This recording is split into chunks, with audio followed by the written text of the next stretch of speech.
Bienvenidos a la otra realidad. En este programa hemos recorrido ya un camino y queda otro aún largo por recorrer. Aquí se han debatido temas a veces apasionantes, caracterizados por encerrar un misterio que está aún pendiente de resolver. Pero quedan otras muchas cuestiones esperándonos, cuestiones en las que nos introduciremos con toda la profundidad posible, cuestiones a las que trataremos de arrancar hasta la última gota de misterio que contienen. Lo que sí me gustaría en ese camino pendiente es conservar el título, La otra realidad, pese a su aparente incongruencia, porque lo cierto es que realidad no hay más que una.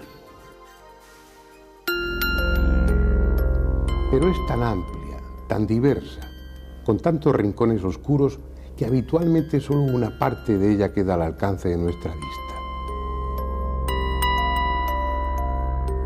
A veces, desde alguno de esos rincones asoma una extraña criatura o un objeto insólito de los que apenas tenemos una fugaz visión.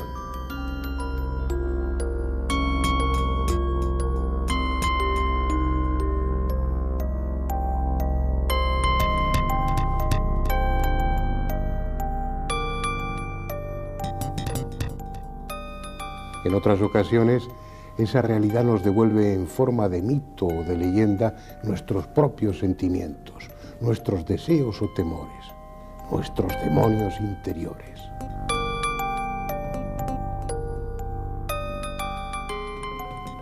Y no con poca frecuencia, lo que vemos e incluso palpamos de esa realidad es tan desestabilizador, tan inquietante, que muchos prefieren mirar hacia otro lado para no angustiarse.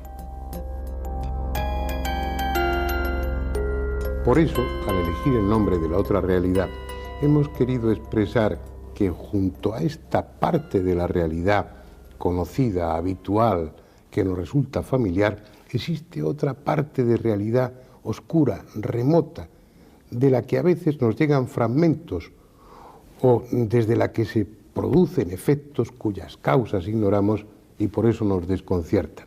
Lo cierto es que hemos creado un esquema de la realidad ordenado, coherente, cómodo, pero que en muchos aspectos no se tiene en pie.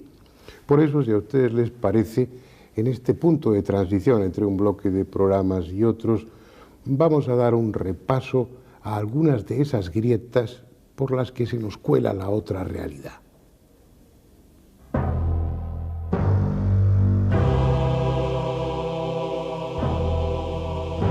Puestos a comenzar por algún sitio, tal vez lo más adecuado sea el pasado, y de él lo que aparentemente conocemos mejor o nos resulta más familiar, el antiguo Egipto.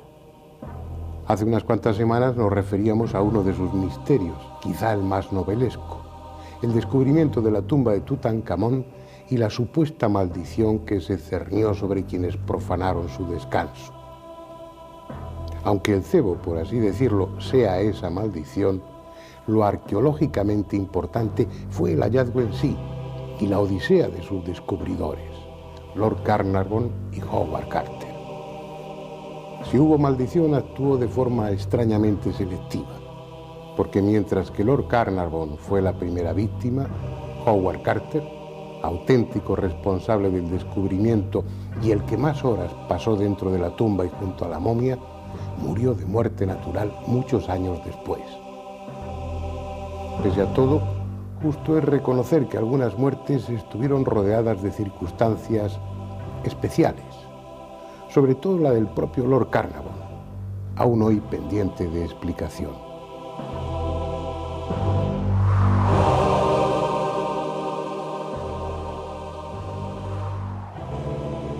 Debiera haber sido la primera víctima, pero llevaba tantos años obsesionado con el joven faraón antes de dar con su sepulcro, que tal vez se estableció un fuerte lazo entre los espíritus de ambos. O quizá estaba inmunizado tras décadas de excavar en el Valle de los Reyes. O no hubo maldición alguna y todo fue un cúmulo de fatales coincidencias. El hecho es que murió en su casa de Londres, en el 49 de Albert Court, el 2 de marzo de 1939, víctima de la enfermedad de Hodgkin y a la edad de 65 años. Desde entonces descansa pacíficamente en el cementerio de Putney Vale. No está momificado ni le enterraron con tesoros, así que es improbable que alguien turbe ese descanso.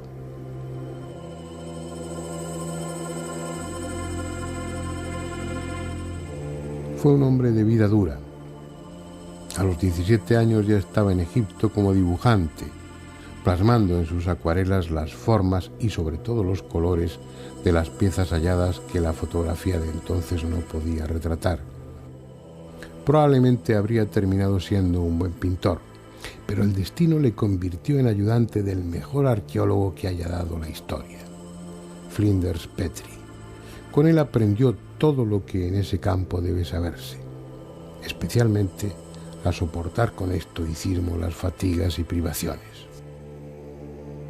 El hallazgo de la tumba de Tutankamón fue la culminación de una larga carrera, el premio merecido tras más de 30 años de trabajo constante y perseverancia. Expiró en su cama 17 años después, lo que a juicio de muchos invalida la tesis de una maldición. Pero ¿acaso sabemos bajo qué reglas se mueven esas presuntas fuerzas sobrenaturales? Para los peones que trabajaban en la excavación no hubo dudas de que algo siniestro iba a suceder cuando una serpiente cobra se comió al canario que Howard Carter se había hecho traer y del que se sentía tan orgulloso. Para ellos, esa cobra no podía ser otra cosa que el espíritu del faraón sediento de venganza. Simples supersticiones, tal vez. Pero lo cierto es que en ese momento Lord Carnarvon, el otro protagonista del hallazgo y profanación de la tumba, estaba agonizando en un hotel del Cairo, el Continental Savoy, en esta plaza, la antigua plaza de la Ópera, hoy de Ibrahim Pachá, que desapareció por un incendio en 1952. Solo queda el lugar y el recuerdo de aquellos acontecimientos. Se dijo que podía ser por la picadura de un mosquito, tal vez fue por una neumonía, como figura en el certificado de función, quizá una histoplasmosis, pero en realidad, aunque se ha especulado mucho, no se sabe de qué murió Lord Carnarvon. Lo que sí se sabe es que cuando estaba agonizando, repitió varias veces, horrorizado, una frase extraña, una frase que decía: un pájaro me araña la cara. Una frase aparentemente sin sentido, pero que para los egiptólogos sí lo tiene. Una conocida maldición escrita en el primer periodo intermedio dice textualmente que el pájaro Nekhbet destrozará a arañazos el rostro de quienes profanen una tumba. Nekhbet era la diosa buitre, símbolo del Alto Egipto y protectora de los faraones en este y en el otro mundo. Finalmente, Lord Carnarvon, el señorito inglés que se dedicó a la arqueología porque el clima seco de Egipto era favorable para su salud, abandonó este mundo no sin antes pronunciar otra frase igualmente siniestra: he oído su llamada y le sigo. Esas circunstancias ya hacen de la de Lord Carnarvon una muerte más que singular. Sin embargo, no habrían sido suficientes para sustentar la idea de una maldición de no haberse producido otras dos casualidades más que inquietantes. Era la 1:45 de la madrugada del 5 de abril de 1923. Tras 8 días de enfermedad, Lord Carnarvon acababa de morir. Y en ese momento, la ciudad de El Cairo se quedó a oscuras. Durante 5 minutos se interrumpió la corriente eléctrica y reinaron las sombras. Luego la luz se hizo de nuevo. Lo extraordinario es que nunca se supo la causa de la avería y mucho menos por qué se arregló sola.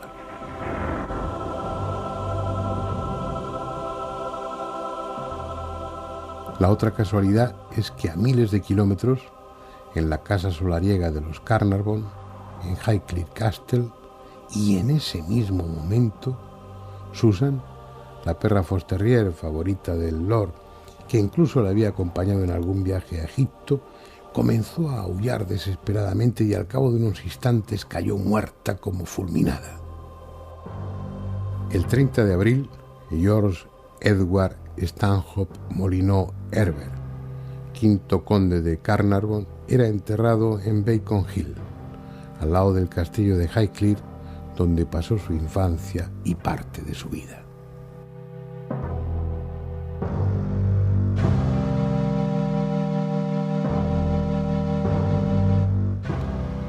Si es cierto lo que muchos piensan, la muerte de Lord Carnarvon no fue un hecho aislado. Fue la primera de una larga lista sobre la que flotó ominosa la sombra de Tutankamón.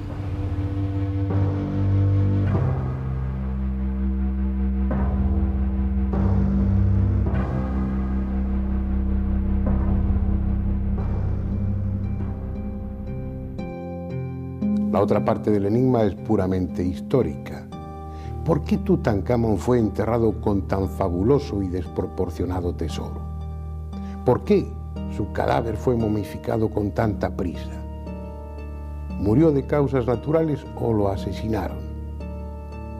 Es ese tipo de misterios que, sin dejar de ser interesantes, encajan en la época y en las intrigas políticas de entonces. No desestabilizan la historia. Lo que pasa es que en el caso del Antiguo Egipto, lo desestabilizador es precisamente su historia, sobre todo si nos remontamos a las primeras dinastías y aún más atrás. La idea general, avalada por historiadores y arqueólogos, es que todo empezó con Menes, el primer faraón de la primera dinastía hace unos 5.000 años. Pero lo cierto es que por entonces la cultura egipcia ya estaba madura, desarrollada, con una escritura compleja y un arte depurado. Y eso no aparece porque sí, no se improvisa.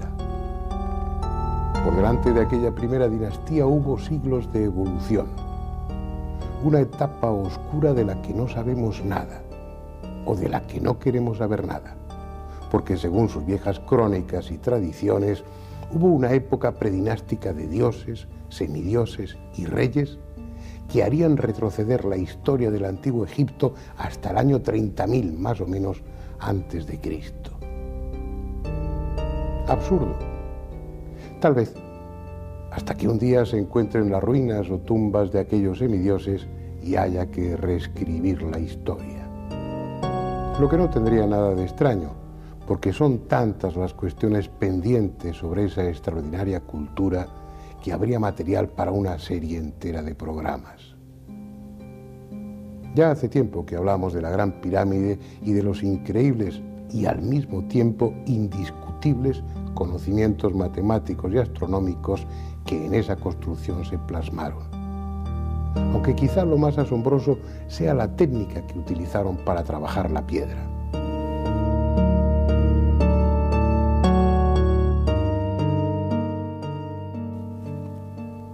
Sin embargo, su tecnología estaba aparentemente limitada a los sencillos y rudimentarios instrumentos que el visitante puede ver en las vitrinas del Museo del Cairo. Herramientas adecuadas a esa época histórica, pero absolutamente, insisto, absolutamente inadecuadas para hacer lo que hicieron. Sin la menor duda, aunque no se hayan encontrado, poseyeron instrumentos ópticos de precisión y máquinas capaces de serrar o trepanar la piedra con mucha más eficacia de la que hoy en día podemos. Algo sabían que después olvidaron o que una casta conservó en el más absoluto secreto. Herramientas y técnicas que no podemos siquiera imaginar. Si tienen en casa algún libro donde se explica con bonitas imágenes que la Gran Pirámide se construyó a base de rampas, tírenlo a la basura, porque es mentira. Y hagan lo mismo cuando se describa que trasladaban obeliscos de 600 toneladas a base de barcos de papiro por el Nilo y rodillos por tierra firme. Quienes escriben eso no saben lo que son 600 toneladas. Los técnicos, los ingenieros, sí lo saben. Vamos a ver un ejemplo. Este es el Airbus que pronto empezará a fabricarse, el A3XX, que en su versión mayor podrá transportar unos 800 pasajeros. Por su enorme peso, Uno de los mayores problemas ha sido diseñar su tren de aterrizaje. Y también, por la misma razón, su peso, será necesario reforzar las pistas de muchos aeropuertos o construir otras nuevas. Realmente será un avión descomunal. A plena carga pesará 583 toneladas. Los antiguos egipcios desplazaban masas así, sin ruedas y sin pistas cimentadas. Pero vayamos un momento a las canteras de Asuán. Allí está el obelisco inacabado. Una vez puesto en pie, con sus 42 metros, tendría la altura de un edificio de 12 o 14 plantas. No lo terminaron porque se rompió cuando solo faltaba cortarlo por su cara inferior, pero es evidente que pensaban transportarlo, probablemente a Tebas, centenares de kilómetros más al norte. Pues bien, su peso es de unas 1.300 toneladas, más del doble que el gigantesco Airbus con carga completa. Es preciso asumir que el pasado tiene grietas, a veces enormes, por las que se atisba esa otra realidad.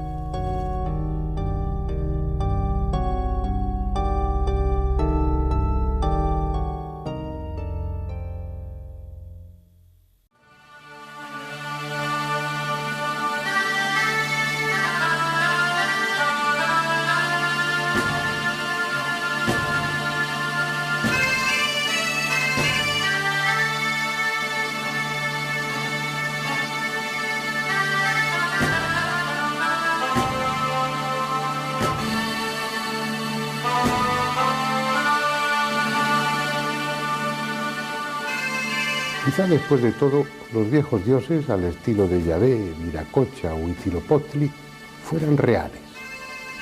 Aunque tuviesen más de estrategas con tecnología sofisticada que de dioses en el sentido espiritual de la palabra. Es un tema del que nos ocupamos en su día, tal vez lo recuerde.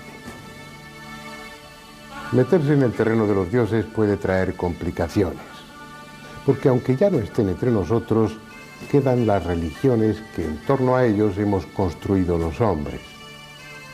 Y al hablar de ese tema, es inevitable preguntarse si las religiones tienen algo que ver con ese presunto Dios universal que todas ellas pretenden monopolizar.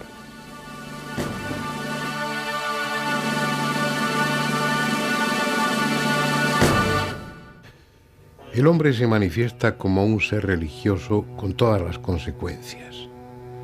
En nombre del Dios correspondiente, que por supuesto siempre es el único y verdadero, es capaz de los actos más sublimes y de las acciones más abominables. Como fenómeno individual, lo religioso da tanto de sí como lo dé la persona, y el hecho de pertenecer a una u otra iglesia y seguir una u otra doctrina no hace a los hombres mejores o peores de lo que son. Pero como fenómeno social, y sin remitirse a otra fuente que la historia, las religiones han sido desde siempre un mal negocio para la humanidad. Humanamente hablando, claro está. Asumidas como una beneficiosa tradición que hay que perpetuar y defender, hermanadas habitualmente con el poder cuando no son ellas mismas las que lo detentan, las religiones pasadas y actuales han sido y son consideradas esencialmente buenas y parte sustancial del alma de los pueblos, incorporando en sí mismas el orden moral y social necesarios para la solidez del Estado. No importa que sus fundamentos sean absurdos, que los dioses venerados resulten por lo general impresentables y que cada dogma de fe constituya un insulto a la razón. No importa, porque las castas sacerdotales han usado desde hace milenios los métodos de programación sectaria más implacables, implantando en los miembros bajo su influencia y en las edades más tempranas los principios y creencias que después les condicionarán durante toda su vida.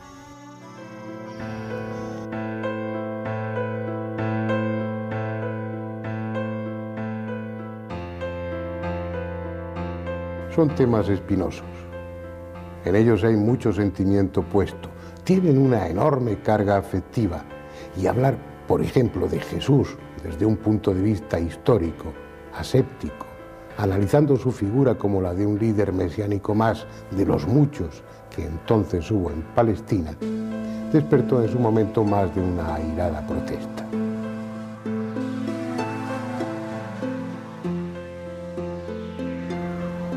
Pero aunque lícitamente tratemos de encajar las figuras religiosas del pasado en su contexto histórico, dentro de la realidad tangible y razonable, lo cierto es que también aparecen esas grietas por las que la otra realidad, la extraordinaria, se deja ver con rotundidad y para desconcierto nuestro. Y si no, ahí está la llamada Sábana Santa de Turín para demostrarlo.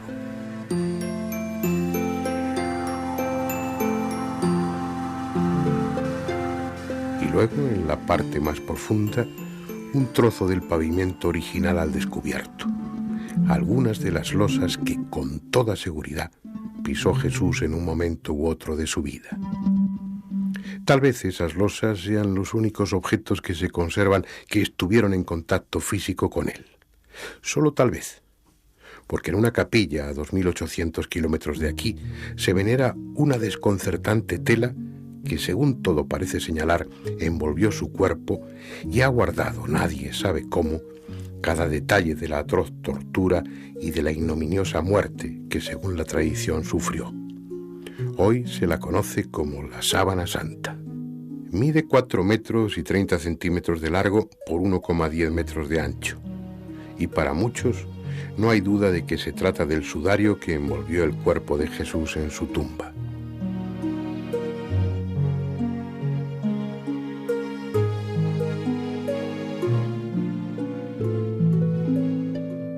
Pues bien, la datación por el método del carbono 14 de las muestras cortadas de la Síndone en 1988, realizadas por 3 laboratorios diferentes bajo la coordinación del profesor Michael Titt en el Centro de la Fotografía, ante la fachada del Museo Británico, arrojó el sorprendente resultado de que tales muestras analizadas pertenecen al siglo XIV. En otras palabras, de acuerdo a su contenido de carbono 14, la llamada Sábana Santa tiene poco más de 600 años de antigüedad. La cuestión es que esa prueba, por muy científica que sea y por muy tranquilos que deje a los escépticos, no invalida al resto de pruebas igualmente científicas, igualmente rigurosas, que avalan el carácter extraordinario del lienzo. Es posible que alguien, en el siglo XIV, mandase tejer una sarga de lino al modo que se hacía en Palmira 1400 años antes. Es posible que convenciera a un hombre para que se prestase a ser azotado con látigos de la época romana, a que fuese coronado de espinas, clavado en las manos y en los pies, y que de propina recibiese un lanzazo en el costado. Señales todas que sin discusión posible recoge la Sábana Santa de Turín. Es posible también que 500 años antes de que se inventase la fotografía, encargase a un pintor que pintase un negativo fotográfico y que además lo hiciese sin pintura ni pinceles. Es posible, asimismo, que adelantándose a los conocimientos médicos de su siglo, distribuyese sangre arterial y venosa en la forma correcta en la tela. Es posible, porque la llamada Sábana Santa demuestra incuestionablemente que tales cosas sucedieron, hace 2000 años o hace 600. Si fue hace 2000 años, todo encaja con la pasión y muerte de un hombre llamado Jesús. Si fue hace 600 años, es que existió otro personaje igualmente singular, del que no tenemos noticia, otro hombre que sufrió idéntica tortura y muerte y que, una vez amortajado con ese sudario, emitió una energía, una radiación tan intensa y súbita que chamuscó las fibras superficiales de la tela respetando el resto. Y es que tal vez sea esa la clave que haga coherente la datación del carbono 14 con el resto de las pruebas. Al ir eliminando las posibles causas que habrían podido producir la imagen del lienzo, en este momento la única que prevalece es la de una energía no calorífica, emitida de dentro a afuera, que oxidó la celulosa del tejido y lo rejuveneció con un aporte masivo de neutrones. Las características de la imagen señalan que esa radiación procedió del cuerpo que estaba envuelto, que fue instantánea y que, para los más audaces de los investigadores, se produjo coincidiendo con la desaparición, desmaterialización o llámese como se quiera, de ese cuerpo. Nuestros conocimientos avanzan, nuestras técnicas se perfeccionan. Hasta ahora han permitido comprobar el carácter extraordinario del sudario. Dentro de unos años, probablemente nos permitan saber qué fue exactamente lo que sucedió con el cadáver que envolvía.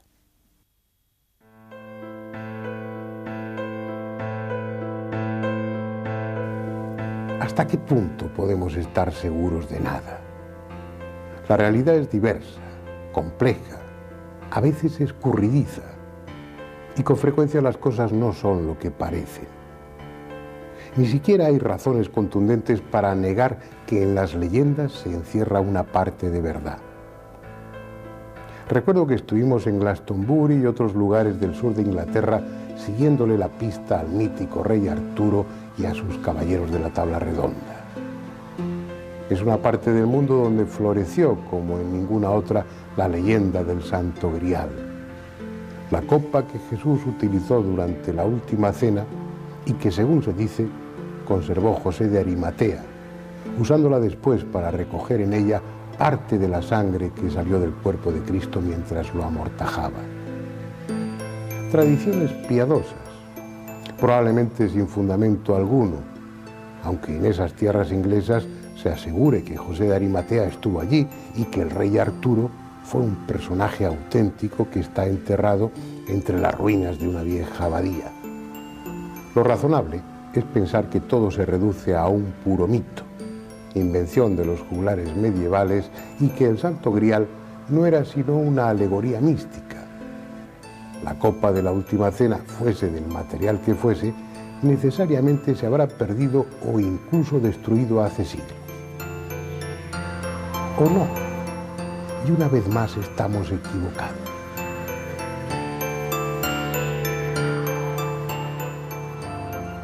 El 18 de marzo de 1437, 38 años después de haber dejado San Juan de la Peña, el cáliz que presuntamente se usó durante la última cena fue entregado para su custodia a la Catedral de Valencia por decisión del rey Alfonso V el Magnánimo, y allí se conserva desde entonces. Durante mucho tiempo, junto a las demás reliquias, en la llamada Capilla de Reliquias de la Catedral, hasta que en 1916, en el día de la Epifanía del Señor, se trasladó solemnemente a la Sala Capitular Antigua, en la misma catedral, donde desde entonces se encuentra. Allí el visitante puede ver un magnífico retablo renacentista cuajado de relieves que representan escenas del Antiguo y del Nuevo Testamento. En el centro de ese retablo, un pequeño templete neogótico acoge al cáliz, que por razones de seguridad está protegido por un grueso cristal blindado. Como es lógico, una reliquia de tal valor para el cristianismo ha sido siempre objeto de veneración por parte de los fieles, pero al mismo tiempo, ese valor espiritual e histórico limita sus apariciones en público fuera de la sala donde se custodia. 2 veces al año es cuando los actos en torno al Grial adquieren especial solemnidad. Una es el Jueves Santo y la otra, a la que estamos ahora asistiendo, el último jueves de octubre, fiesta anual de la Cofradía del Santo Cáliz, fundada en 1951. Retirado de su urna en la Sala Capitular Antigua por el encargado de su custodia y en presencia de 2 sacerdotes, el cáliz se traslada procesionalmente hasta el altar mayor. Después se celebra la Eucaristía, presidida en esas ocasiones señaladas por el arzobispo de Valencia, o en su ausencia por alguna alta jerarquía de la Iglesia, con la asistencia del cabildo, una nutrida representación del clero regular y secular, miembros de la Real Hermandad, de la Cofradía del Santo Cáliz y fieles devotos. A continuación, el ceremonial incluye el rezo de las preces reglamentarias al Santo Grial y, por último, una procesión claustral de retorno a su capilla mientras se entonan los llamados gozos al Santo Cáliz. Un ritual solemne, como corresponde a la importancia de la reliquia, presumiblemente la misma copa que Jesús utilizó al instituir la Eucaristía durante la última cena. La copa es solo la parte de arriba.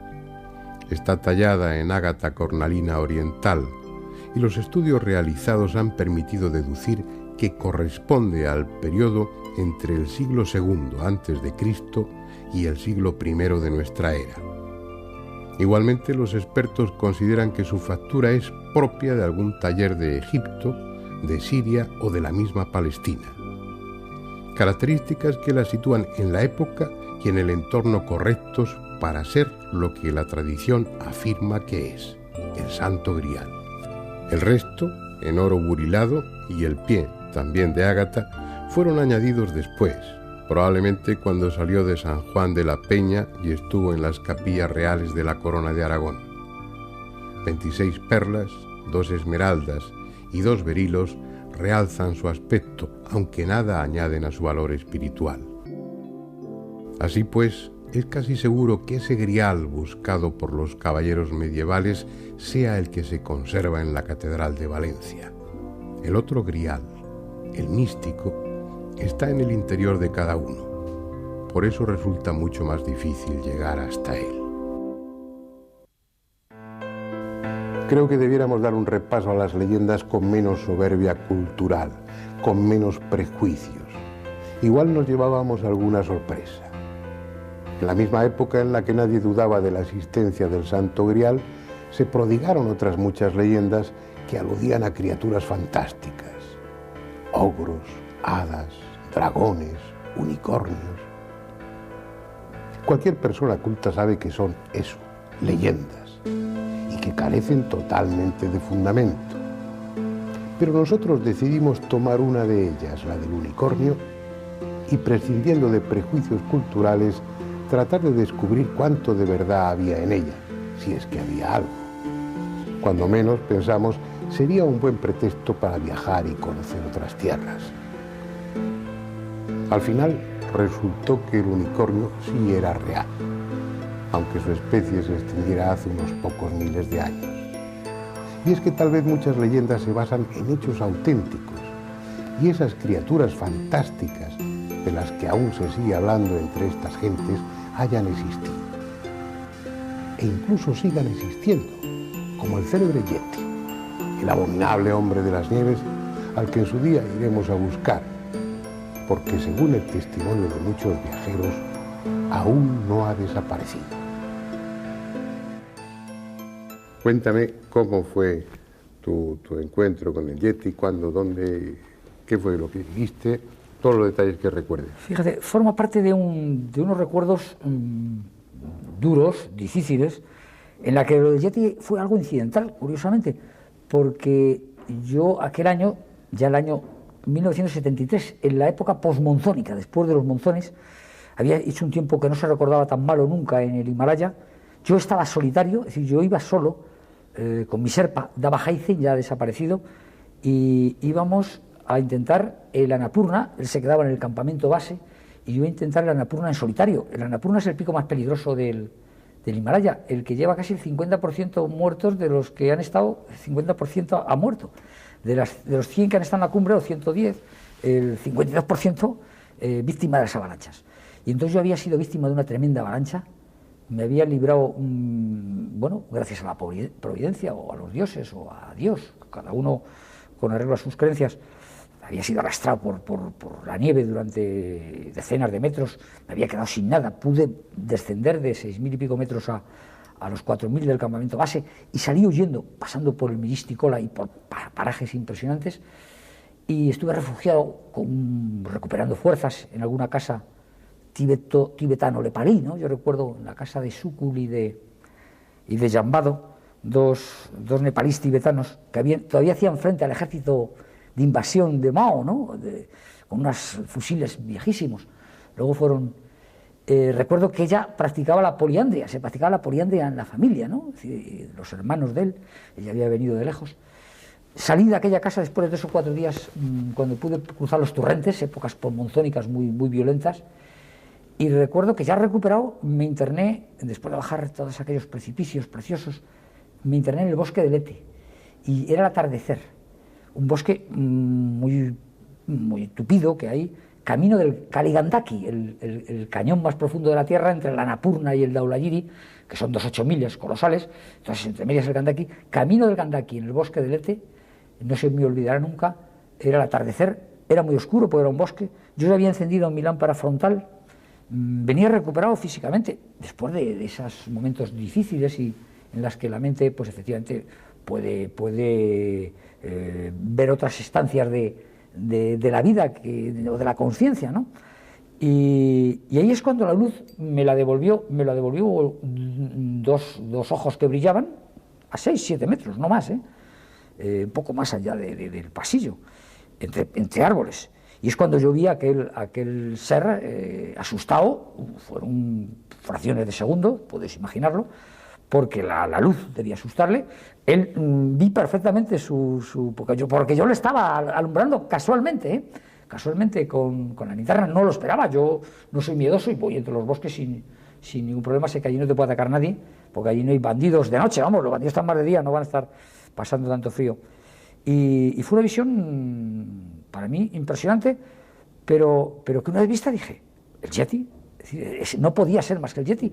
2 metros, hombre, por esta cosa visual, 2 metros 20, 2 metros 15, un personaje lleno de pelo rojizo, oscuro, como efectivamente, desde entonces, y antes, yo era un estudioso de la pervivencia del Yeti, ¿no?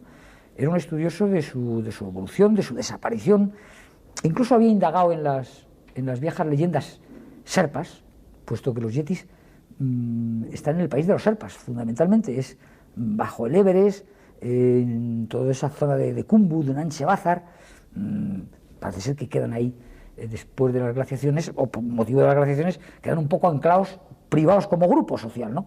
Y privados de evoluciones subsiguientes, que da la interacción con otros, un Australopithecus, dicen los estudiosos, que ya tú lo sabes bien que eres tan estudioso, Jiménez, que el que más estudia, poco sabemos, por mucho que estudies, ¿no? Es decir, los paleontólogos y antropólogos pues hablan de que los Australopithecus robustus, el Yeti pudiera ser uno de ellos, pues que hace 1 millón de años que desapareció de la Tierra, bueno, pues por circunstancias no misteriosas, sino de ambientales, climáticas, estar cercado por montañas y por hielos. Bueno, pues ahí se conservó un grupo que luego con las pequeñas glaciaciones los serpas pasan del Tíbet a Nepal y se meten en su territorio, y son los serpas los depredadores, los grandes depredadores del Yeti.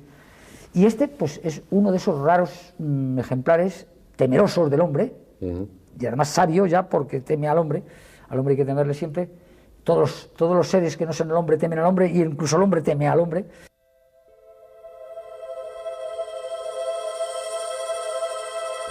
En este camino realizado también hemos descorrido parcialmente esa invisible cortina que rodea a la realidad cotidiana para escuchar y ver a aquellos que supuestamente han cruzado al otro lado.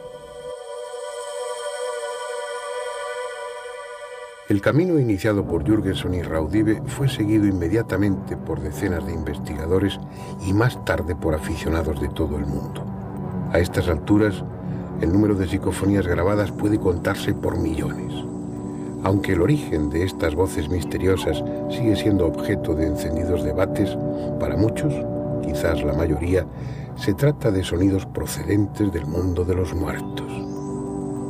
Sin embargo, en contra de lo que pudiera pensarse, los cementerios no son el sitio más adecuado y los resultados en ellos obtenidos son escasos.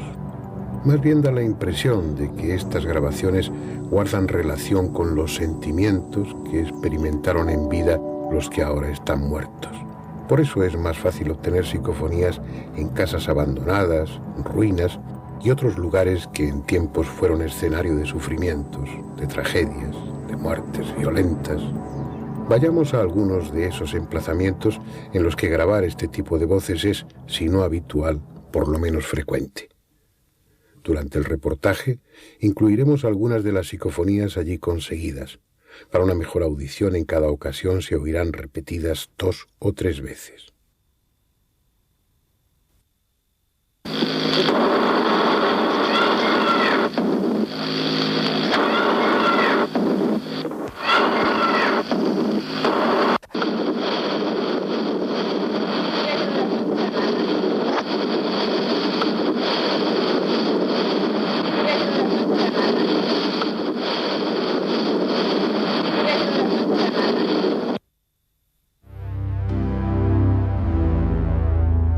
Aplausos de manos invisibles, puertas que se abren y cierran solas, persianas que caen y vuelven a subir, muebles que cambian de sitio, personas ya muertas que contestan a la llamada del teléfono, timbres arrancados que suenan una y otra vez.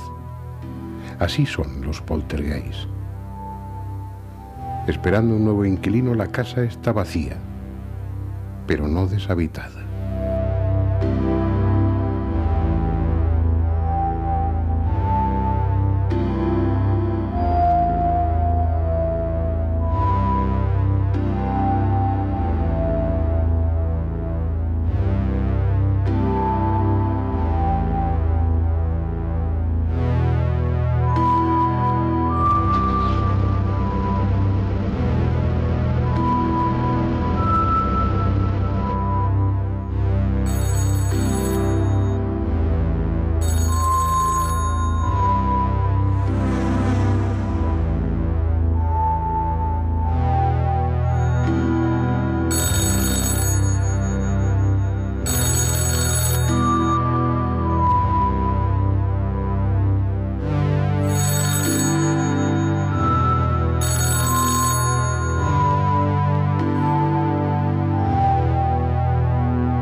No procede de un lugar solitario o siniestro, si acaso todo lo contrario. Fue tomada en París en agosto de 1993 por una turista española, Raquel Cantero. Se trata de una más entre las muchas fotografías que hizo durante el viaje, en este caso de las que tomó del exterior de la Catedral de Notre Dame. Esta es la fotografía. La cámara utilizada fue una Chinon y la película Polaroid Color HD 2 de Cienasa. Ni ella ni su acompañante notaron nada extraño en la fachada que acababan de fotografiar y continuaron su recorrido por París. Ni siquiera al revelar las fotos ya en España se fijaron en un detalle que ustedes tal vez ya han observado. Fue pasado el tiempo cuando descubrieron que en la fotografía había un personaje. Véanlo ahora con más detenimiento. Está allá arriba, en una de las torrecillas que rematan los contrafuertes. En su día estudiamos concienzudamente el negativo junto con el resto del carrete. No hay manipulación alguna. Una figura, aparentemente dotada de luz propia, casi fluorescente, parece estar observando la ciudad desde lo alto.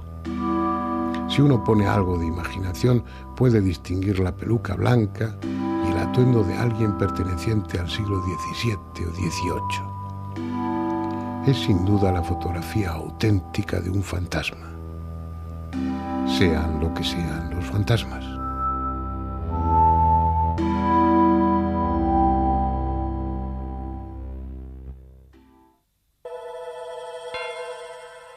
Y otro rostro, el de un hombre que parece mirar torvamente a los experimentadores. Se va, se desvanece, vuelve un instante y de nuevo ahí, formado en la señal de fondo.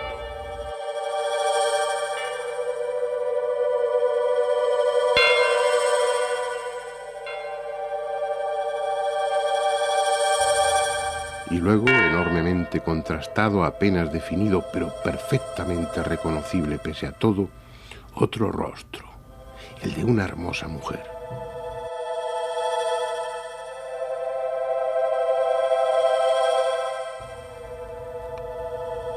Ahora en la pantalla aparecen luces, breves relámpagos que luchan por permanecer, por confluir en luces más grandes, más persistentes. Después, por fin, un fogonazo que cubre toda la pantalla y durante un instante, el mismo rostro de mujer, bellísimo, fascinante, como si durmiera el más dulce de los sueños.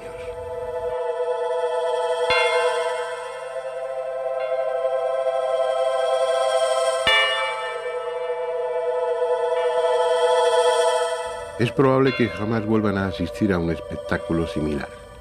Alguien, algo, alguna energía parece tratar de ordenar el flujo de electrones, de controlar el caos electrónico para que una nueva imagen se forme.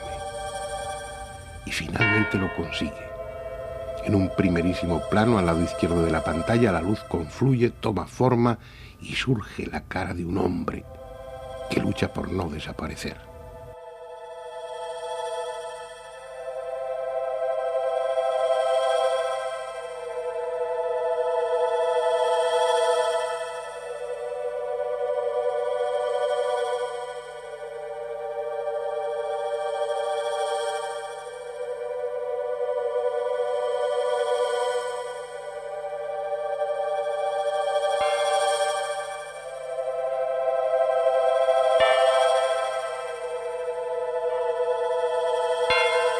Nuevos flashes como minúsculos relámpagos y la fuerza, esa fuerza desconocida pugnando por dominar la luz, por ordenarla y conformar otro rostro.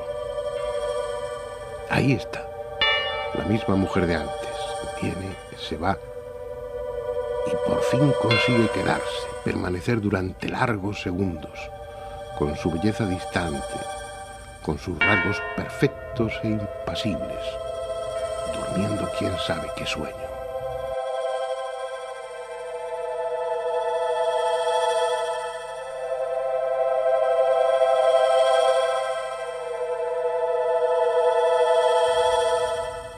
A veces la pantalla queda en negro, como si nada fuera a suceder, hasta que alguna pequeña y breve luz aparece, como lejano resplandor de un campo de batalla.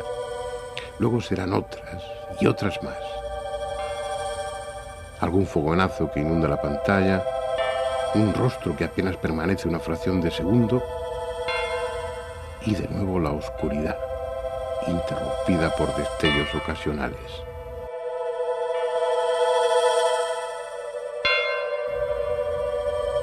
Hasta que inesperadamente, como si quisieran dejar constancia de que no eran una ilusión óptica, o tal vez como despedida, dos rostros reaparecen poco menos que simultáneamente.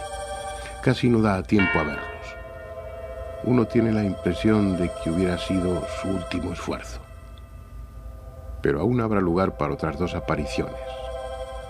Los parpadeos de luz que parecían haberse agotado encontrarán fuerzas para manifestarse otra vez y confluir en dos, quizá tres, caras definidas, indiscutibles, a pesar de su brevedad.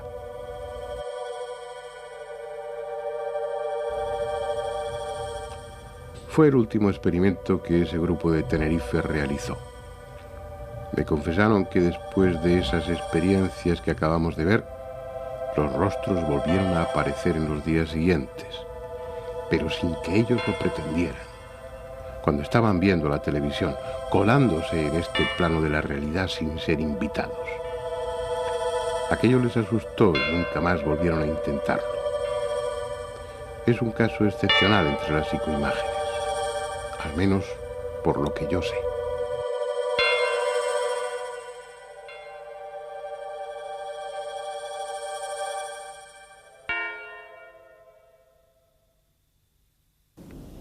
Habrá que volver sobre ello, conocer nuevos casos, profundizar aún más.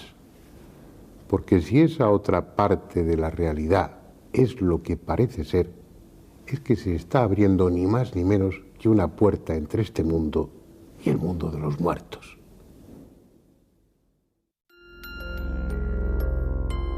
El universo se nos muestra cada vez más maravilloso y complejo, abierto a posibilidades que hace unas décadas eran inimaginables.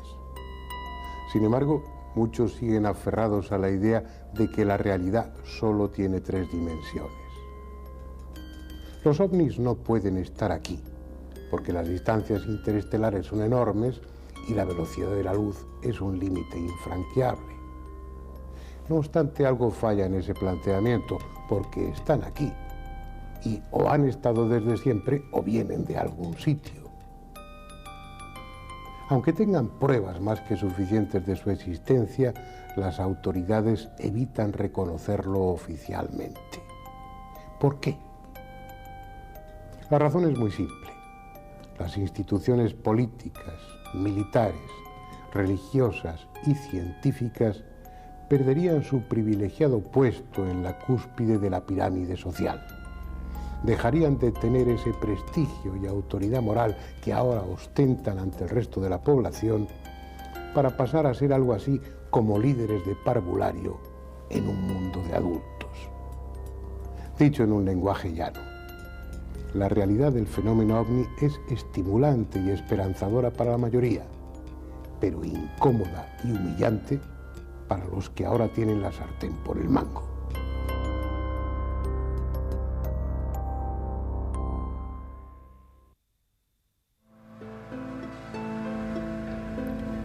Sin embargo, las cosas no han cambiado tanto. Aviones y cohetes responden al mismo principio aerodinámico. Motores que les impulsan en una sola dirección a costa de quemar combustible, tanto más cuanto más rápido o más lejos queramos ir. Eso es lo que por el momento sabemos hacer. Y es mucho para tan poco tiempo. Esa es la técnica que utilizamos, la única que debiera mover a los vehículos que vuelan sobre nuestro paisaje. Pero no es así. Hace más de 50 años que los medios de comunicación vienen haciéndose eco de la presencia de otras naves, de otros aparatos distintos, insólitos, que respondiendo a técnicas y fuentes de energía absolutamente ajenas a las nuestras, surcan también el cielo.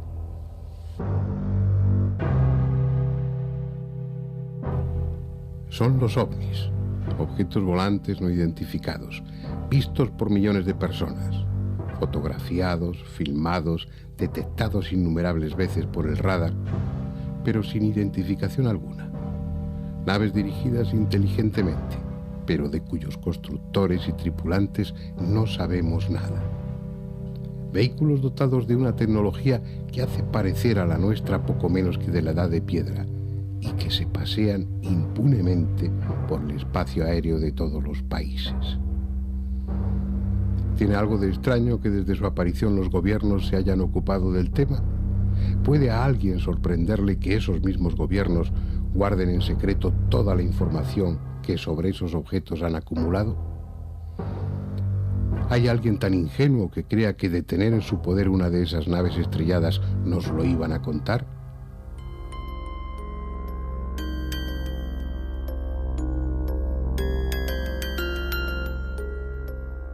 Pero porque quizá en él convergen muchos de los enigmas que aquí hemos comentado, el fenómeno de los llamados círculos de las cosechas constituye el misterio más sorprendente y cargado de sugerencias con el que se enfrenta la humanidad actual.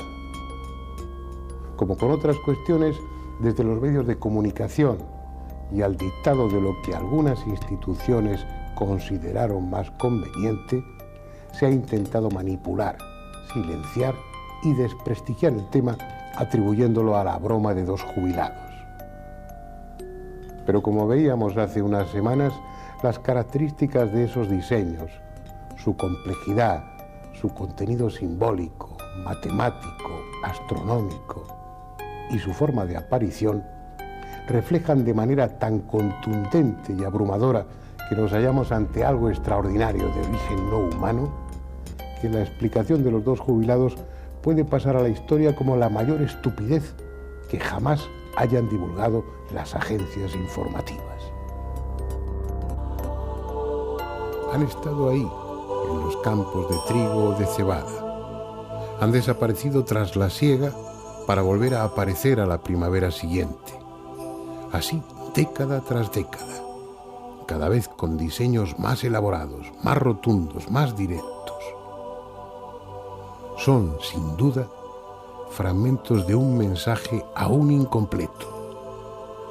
Pero tal vez no haya que esperar mucho más, porque ellos, los hacedores de los círculos de las cosechas, están siendo cada año más claros y explícitos, como si pensaran que ya ha llegado el momento.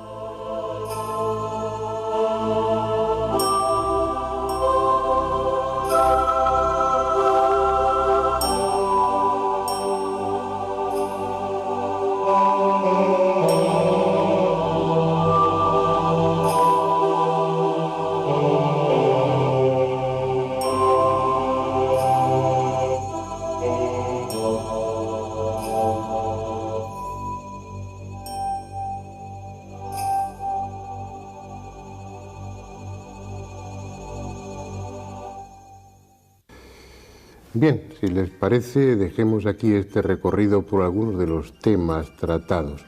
Yo creo que hay argumentos más que suficientes para justificar que, pese a su aparente incongruencia, este espacio siga llamándose, como les decía al principio del programa, La Otra Realidad. Les espero aquí la semana que viene. Hasta entonces.